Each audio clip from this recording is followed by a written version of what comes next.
Y'all ready for math?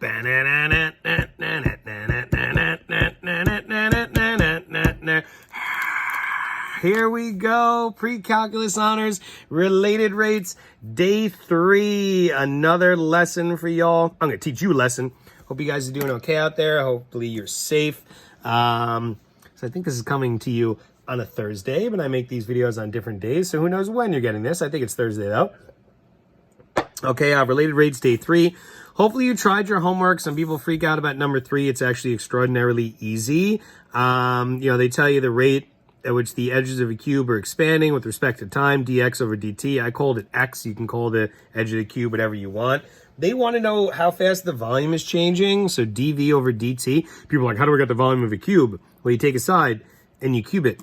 That's why they call it a cube. Okay, just like if you want the area of a square, you take a side and you square it. That's why they call it a square. So it's actually an extremely easy problem. We never did the formulas. People are like, how am I supposed to know? How am I supposed to know how to do these formulas? Well, you gotta, you're not as math. You gotta be able to figure out a couple things. The cube is very easy.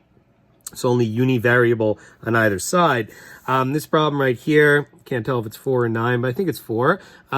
Pretty classic ladder problem. Okay, just remember, if something is getting smaller, its rate of change will be negative, which should have happened here. They want to know how fast. How fast is always an absolute value. But on your test and on the AP, they usually want to know the rate of change. So they're looking for that positive or negative.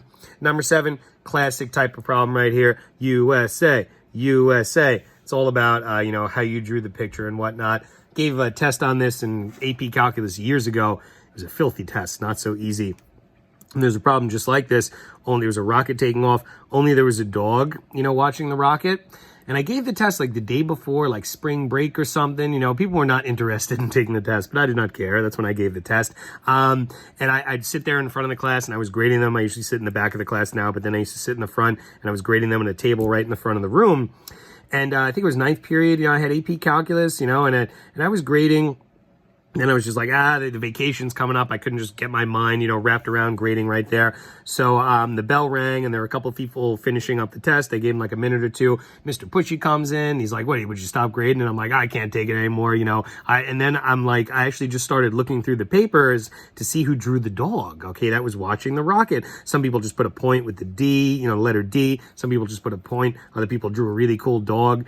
So finally this last kid that takes the test, it's like, 5 minutes past the bell ringing. I let him have time. I felt bad. He was really working hard. It did not look like it was going well. He comes up and he walks up to the front of the room in like shambles and he looks up at me and I look back at him and I'm like, did you draw the dog?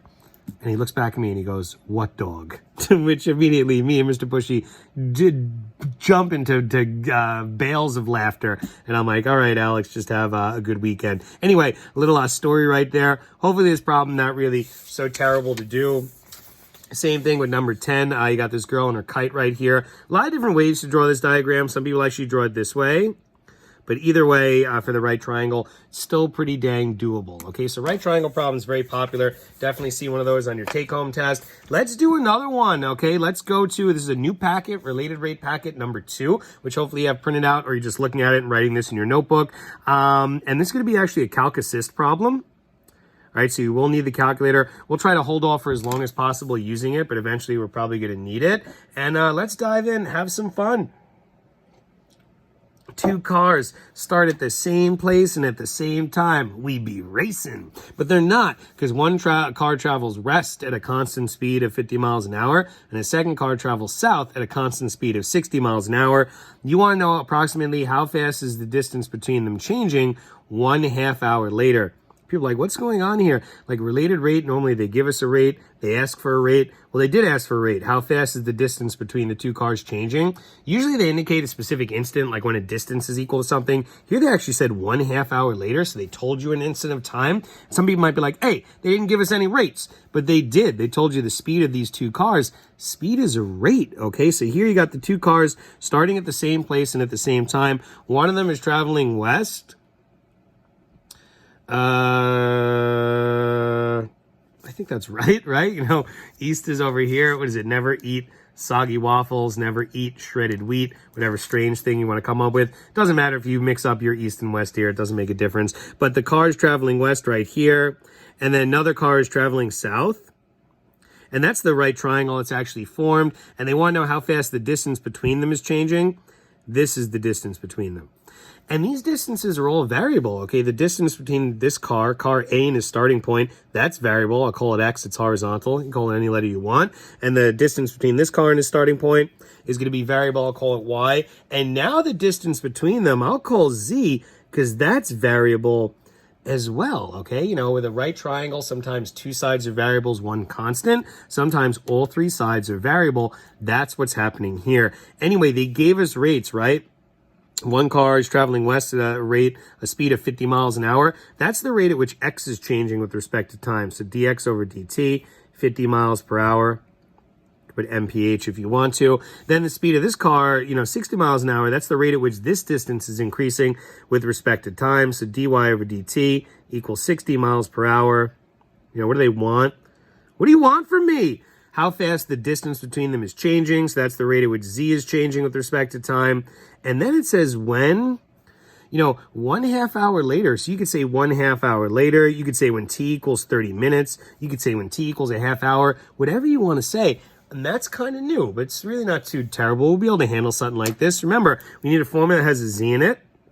And you probably want x and y to be in it as well, because you know those rates of change. Pythagorean theorem, x squared plus y squared equals z squared.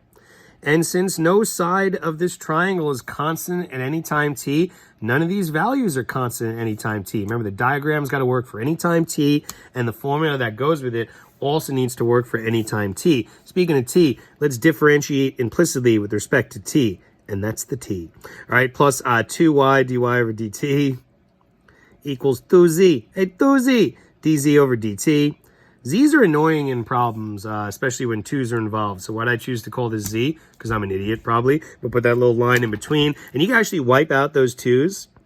Okay, because you could divide by 2 on both sides. Even with a calculator, it's good to do stuff like this. People are like, yeah, calculator, I got to use it. I haven't used it yet. Okay, and remember, we want dz over dt. There he is. So everything else must go. The x must go.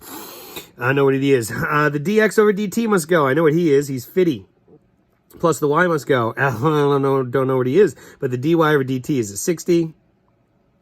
And then the z, I don't know what he is. dz over dt, that's what we want. Okay, so he's the only thing that's allowed to remain variable. Some people are like, how the heck am I supposed to know what these values are? Oh yeah, at this given instant of time. Okay, when t equals 30 minutes, remember, when we take the derivative instantaneously with respect to time, you're looking at an instantaneous rate of change at one instantaneous moment. You're essentially stopping time. All right, but, what time? Well, after, 30 minutes later, I put t equals 30. It looks like miles, minutes. There should be an n right there. Or a half hour later. What does this diagram look like a half hour later? Well, it still looks like a right triangle. But distances. People are like, I don't know what x is. Well, the car's driving 50 miles an hour at a constant rate. So that, you know what that means, right? That means in an hour, he'll have traveled 50 miles. But in a half hour, he've only traveled 25 miles. Okay? This guy's going 60 miles an hour. So in an hour, he would go 60 miles. But in a half hour, only goes 30 miles. And that's it. That's a little bit different. You had to think about it. They actually gave you an instantaneous moment of time. Now to get this value right here, we're going to use the Pythagorean theorem. And that's where the calculator is involved. There's no triple here. That's really useful. 30 squared plus 25 squared equals z squared. So that means z is equal to the square root, the positive square root of 30 squared plus 25 squared, not the negative square root because z is a distance. Don't you dare tell me this is 30 plus 25. You cannot break up a radical over addition. What is going on out there? That's z, that nasty value. So look, when I plug in here, I'm just going to put a z because I don't feel like rewriting that thing. You could get what it's equal to in the calculator, but we don't need to do that yet. Y was equal to what? 30, and x is equal to 25. So now when I get dz over dt, remember in the calculator, what I'm going to do is I'm going to actually perform this calculation. Then I'm just going to divide by z. So a couple different ways to do it in your trusty, hopefully not too dusty, graphing calculator. Okay, we're kind of moving to the part of the curriculum where, sometimes the calculator is useful to have as a tool. You should always try to do problems without it. That's where the conceptual and the theoretical understanding comes from. But using a calculator, it could be a useful tool for problems like this. How about this, by the way? Let's get z square root of, 30 squared plus 25 squared. You can hit enter if you want to, but immediately you could store that in. I will store it in. I'll store it in for, why not Z, right? The letter Z. Now it's going to make it easier in my calculator to put this in. Okay, here we got 25 times 50. All right, plus up top, what do we got? 30 times 60. Okay, and then when we divide by Z on both sides, you're now dividing by Z. You know, if you're using the calculator, be smart with it over here, okay? I got 78.102 approximately. Units! I need units! Z is a linear measurement that's changing, so just like X is in miles an hour, Z and Y are also going to be in miles per hour, so this is miles per hour. You know, your answer, it is multiple choice. They do want D. They want it approximately right here, 78. But really on the AP exam, it'd probably be more of a part 2 on my test as well. So make sure 3-place accuracy. So nothing new with this problem over here, except the fact that now instead of telling us, you know, what's dz over dt, like when x equals 25, here they told us a half hour later. So you actually had to think about what values are equal to. So it's actually kind of fun. Let's mosey on down to number 4. And this is no calc right here. No calc. You don't need no stinking calculator. That says no calc. I don't know what it looks like. Knucklick. Okay, the volume of an expanding sphere is increasing at a rate of 12 cubic feet per second. Cool. When the volume of the sphere is 36 pi cubic feet, how fast in square feet per second is the surface area increasing? A lot of words. And they actually gave you the formula for the volume of a sphere and the surface area of a sphere. The diagram is borderline useless, right? Because when you draw a sphere, not to be confused with a spear that you can throw. Here, R is going to be variable. This sphere is expanding, which means R is variable, volume is variable, surface area is variable, everything's variable. So you're not going to be able to do something like this when you can look at one specific instant and calculate what something is equal to. Let's see what they gave us, right? They told us the rate at which the volume was increasing. So that's the rate at which volume is changing with respect to time, dv over dt. The volume is increasing, so its rate of change will be positive. Remember, if they told us the volume was decreasing, you'd put a negative 12 right there. Be careful. They wouldn't say negative 12. They just say decreasing at that rate. And I think that's the rate they gave us. Then what do they want? Okay, as far as what they want, I'll put it here, want. And they want to know how fast in square feet per second is the surface area increasing? So the rate at which S is changing with respect to time. And they kind of messed with the order a little bit. They said when the volume is 36 pi cubic feet. So that's a little bit different there. You know, a lot of times they'll tell you like when the radius is equal to something. Here they told you when the volume is equal to something. But that's easy because you can figure out what radius is equal to when the volume is equal to something. So think about ds over dt. We need a formula that involves surface area. And we have it. S equals 4 pi r squared. Just go with the flow here. People are like, wait, but there's a volume formula. What about the dv over dt? Just go with the flow. Like, I need ds over dt. I have the surface area formula, univariable on either side. I could differentiate both sides implicitly with respect to t. ds over dt is equal to 8 pi. I was hungry, so I ate pi. Raise r to the 1 less. Don't forget the dr over dt. Hopefully you're good with stuff like that. If you got questions, like I said, text me with a remind or email me. I've been helping kids out, screenshotting stuff, editing it. So, if you need help, make sure you reach out. So I want ds over dt, so he's going to stay there. Which means now you got to replace the r and the dr over dt. Okay, the 8 pi is constant. People are like, how the heck am I supposed to know what r is equal to? Well, at the instantaneous moment when the volume is 36 pi, remember, volume is equal to 4/3 pi r cubed. They have a little antiquated version of this formula right here, 4 pi r cubed over 3, same exact thing. If you want to know what the radius is when the volume is 36 pi, why not just replace v with 36 pi? And then it's easy. Slice the pies out on both sides. You could divide by 4/3 on both sides. Okay, only Chestnut would divide by 4/3. The rest of us will multiply by 3/4. Zinging Alex right there. Whoop, whoop, whoop, whoop. He's probably dying during these videos to answer every question. Sorry, buddy. Okay, anyway, here divide by 4 top and bottom. So I get 27 equals r cubed, which is great because that means 3 equals r. So I know r is 3. Some people think we're done. They're like, oh, the answer is 24 pi, which I wish was up here, okay? Because then a lot of people would get it wrong. And I like stuff like that, when they make a question challenging. And why would they say that? Because they didn't bother to put the dr over dt. But you need the dr over dt. And people are like, how the heck am I supposed to get what dr over dt is equal to? Well, they gave you other information. They told you dv over dt, what it's equal to. People are like, why is dv over dt, useful? Well, if you take that volume formula, and people are like, that's v, that's not dv over dt. Differentiate, y'all. Take the derivative of both sides. You'll get that dv over dt is equal to 4/3 times 3 is going to be 4. Rewrite the pi, raise r to the 1 less, put that dr over dt. See, now I have a formula that has that dr over dt in it. And this is like a cool problem where you just got to like keep following your clues, right? You're like, okay, I need r. Oh, they told me the volume is 36 pi. I can solve for r. Oh, now I need dr over dt. How am I going to get that? A clue. Okay. Whose clues? Vin's clues. All right. Anyway, and then you can actually be like, I'll take the derivative of the volume formula here. dv over dt is 12.